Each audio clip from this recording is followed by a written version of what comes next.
So I think another strength of our program would be our educational system that we have set up in place. So it kind of varies from when you're on the inpatient side versus outpatient side, but just kind of a brief overview. When you're on inpatient wards, we usually start our day at 8 o'clock with a morning report presentation. Usually only lasts about 15 minutes, so it's a nice condensed presentation to really get high yield topics and high yield points in on those topics. And we do, the residents themselves run these topics. So each month we kind of take turns getting assigned different topics to create the presentation, which also helps the presenter really become a master of that information. Then we have a noon conference, which typically mirrors what we talked about in morning report, just to make sure we really reiterate those points and kind of drive them home. Throughout the year, we kind of break all, internal medicine is such a huge, diverse range of topics, so we really break it down by organ system. And so each block we focus on a different organ system. So for example, right now we're talking about the GI organ system, so our morning reports and new conferences are focused on GI related topics. We also do a lot of educational activities during our clinic time. During your intern year, you won't spend as much time in the clinic, but as a second and third year resident, you spend a lot of time in clinic. And so it's something we've really tried to focus on this year, is having a lot of good educational time in the clinic as well. So we do morning reports at the clinic. A couple days a week, we tune in to what they're doing here at the hospital sites, and so we're just kind of following along, and also we're video conferencing, so we're able to interact and be really engaged with the presenter at that time as well. But during clinic, we also have some more specific outpatient focused topics that we narrow in on.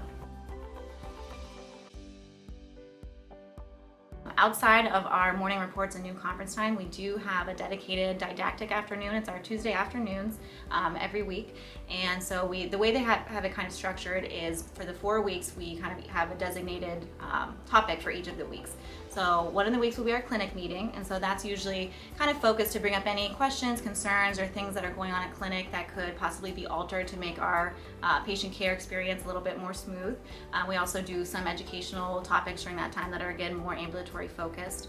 Another week during each block that we focus on would be POCUS, so doing point of care ultrasound training. So I think that's something that started about mid-year last year during my intern year, and I think it's been a really great educational resource for us. It's becoming more and more used in all different settings, and personally I had really no experience with it during medical school, and I think a lot of people share that sentiment. So kind of we started from scratch, just the basics of ultrasound training, which for me was very important, and I think important for other people as well. And then we focused on different organ systems and how we can use bedside ultrasound in our clinical decision making. And so once a month we focus on learning those skills, and then we repeat it throughout the year just in case you had to miss a session, or just, you can always use more hands-on practice. So that's another thing that we focus on during our forum time during the month. Another forum session that we devote time to is what our version of Journal Club is. So it has kind of a fun name. It's called Rapid Fire Tasty Morsels, and I think it's a really great way to kind of summarize a lot of the literature that's coming out and that's going on out there. Something that I've always felt really overwhelmed by is how much new data is always coming out, and staying on top of that, just in addition to your kind of basic studying and learning the basics of medicine. And so the way our Journal Club is structured, I think it really helps to kind of narrow in on what the most important, the most practice-changing topics that are coming out being talked about. So we'll kind of run through summaries of a bunch of different articles that have come out, and then it's really nice. Our program director and our chief residents go through and they actually mark the ones that they think are the highest yield topics for us, so that way with the limited time that you have during residency, you know what you can focus on to kind of get the most bang for your buck. And then another topic that we do during our forum is whatever specific organ system we're talking about during that block. We usually have a subspecialist come in and give us a specific lecture. For example, we just did cardiology last block, and we had one of our cardiologists from one of the sites come in and give us a lecture on EKGs. Or during our pulmonology block, we had one of the critical care doctors come in and give us kind of a hands-on interactive session on interpreting PFTs. So we really try to get a good subspecialty perspective on the different topics we're covering.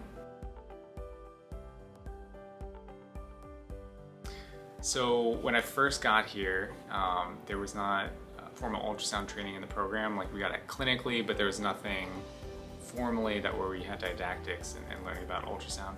And that was something that I was personally interested in. So me and a couple of the residents actually reached out to faculty to talk about integrating that in the program, and they were all about it.